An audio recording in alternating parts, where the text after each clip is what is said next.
বিয়ে কয়টা করছো? 4টা। আমি কয় নাম্বার? 6 নম্বর। দরজাটা আটকানি একটু ওঠেন, আমি একটু পাশে পাশে কুদ্দুসি ভাবে কাম কি বাসায় তোমার কি হইছে? আরে বাবির মনটা ভালো না, একটু যেমন দরজাটা কি আটকান। সমস্যা কি কও না? আরে বাবি গো দেখেন না, অনেক বছর বিয়ে হয়েছে, কোনো বাচ্চা কাচ্চা না, বাবির মনটা খারাপ, একটু যাই। এই জায়গায় তুমি যাই কি হবে? চেষ্টা বেষ্টা যা হওয়ার একটা আমি হল মনে আমি যাই, তুমি কও। আপনি কি চেষ্টা করবেন? আরে আমার বান্ধবীর ওই সমস্যা হলে আমি চেষ্টা করছি, ওর সমাধান হয়ে গেছে। কি চেষ্টা করছেন? ভাগ্যিস ভাল লাগে না রোগের কোনো ওষুধ নেই, না হলে কিনতে কিনতে ভিখারি হয়ে যেতাম। মা আমারে বিয়া দিলে মামা গো বাড়িতে বিয়া দিও। কে? না তুমিও বাবার বাড়িতে গেলা, আমারও দেখে আসলা। তোর কোন মামার পোলারে পছন্দ হয়েছে? মেজো মামার ফুলারে। এই শোনো, আমি আরেকটা বিয়ে করতে চাই, তোমার অনুমতি লাগবে। তোমার খুশির জন্য আমি সব করতে রাজি, তুমি কাগজ নিয়ে আসো, আমি সই করে দিচ্ছি। তোমার মতো বউ পেয়ে সত্যি আমি ধন্য। আচ্ছা শোনো, সেকেন্ড হ্যান্ড পিস্তল কি 8-10 হাজার টাকায় পাওয়া যাবে? চলো তোমার মায়ের কাছে যাব। আর কাছে তুমি কিসের জন্য যাবা? একমাত্র সেই বলতে পারবে কি করলে তোমার লজ্জা হবে। দেখো আজকে কিন্তু আমি কিছু করি নাই। পাশের বাড়ির ভাবির চায়ের মধ্যে তুমি তাবিজ দিছো কেন? তারে তুমি বশ করতে চাও? ওইটা তাবিজ ছিল না, ওইটা টিব্যাগ ছিল, গাধা একটা।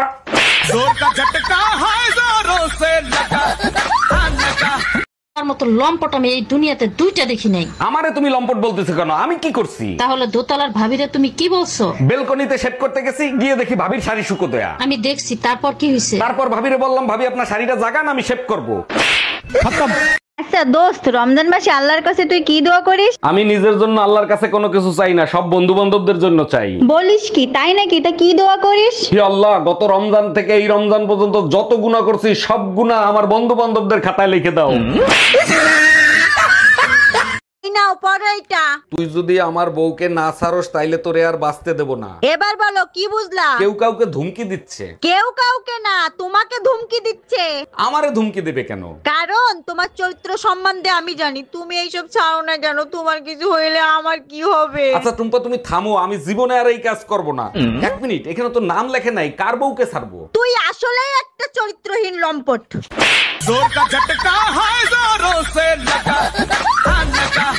ভাবি, বউ সারাদিন খেসর খেসর করে, কি করি বলেন তো? আপনার কাছে শক্ত জুতা আছে? হ্যাঁ হ্যাঁ, শক্ত ইনটেক জুতা আছে। যেটা চিন্তা করছেন ভুলেও সেটা কইরেন না, পিঠে চামড়া থাকবে না। তাহলে কি করব? জুতা পরে বাড়ি থেকে বের হয়ে যাবেন।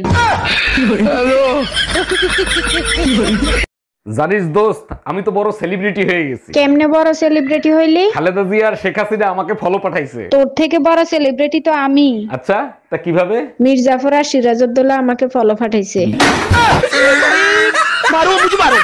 আচ্ছা ভাবি, আপনি তো বিয়া করছেন আর আমি বিয়া করবো, আমার একটা কথা বুঝানছে। আচ্ছা কি কথা? বিয়া করলে বউ বেশি সুখ পায় না জামাই বেশি সুখ পায়? এটা বুঝছ না?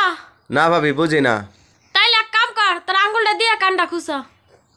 আচ্ছা খুঁচাইলাম পরে। কেডা আরাম পেলে বেশি, তোর আঙ্গুলটাই না কানটা? আরাম তো কান্ডাই পাইল। তাইলে এবার বুঝল। মা, আমাদের বংশের নাম কি? অজাত। তোরা অজাতের বংশ।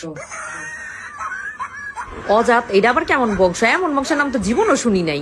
এই শোনো, আমি সিদ্ধান্ত নিছি আমি আরেকটা বিয়ে করব। এটা তো খুব খুশির সংবাদ। তা হঠাৎ করে এই সিদ্ধান্ত নেবার কারণটা কি জানতে পারি? 7 বছর বিয়ে করছে, আমাদের একটা বাচ্চা, আমার আরো বাচ্চা লাগবে, তাই আরেকটা বিয়ে করব। আল্লাহর কাছে শুকরিয়া জানো, একটা হইছে। তোমার ভরসায় থাকলে ওইটাও হইতো না।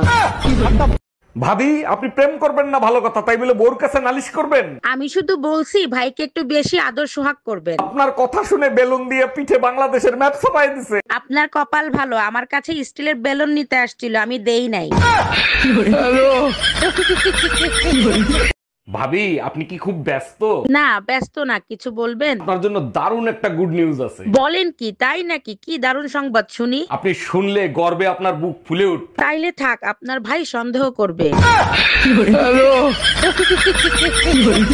ধরেন ভাবি, আপনি আমার বউ। ধরা তো দূরের কথা, এক বাপের বেটা হইলে ছুঁয়ে দেখ। আরে ভাবি, আপনি তো উত্তেজিত হয়ে যাচ্ছেন, আপনাকে ধরতে বলছি। বললাম তো ছুঁয়ে দেখ, কাইটা টুকরা টুকরা করে গাঙ্গের পানিতে ভাসায় দিমু।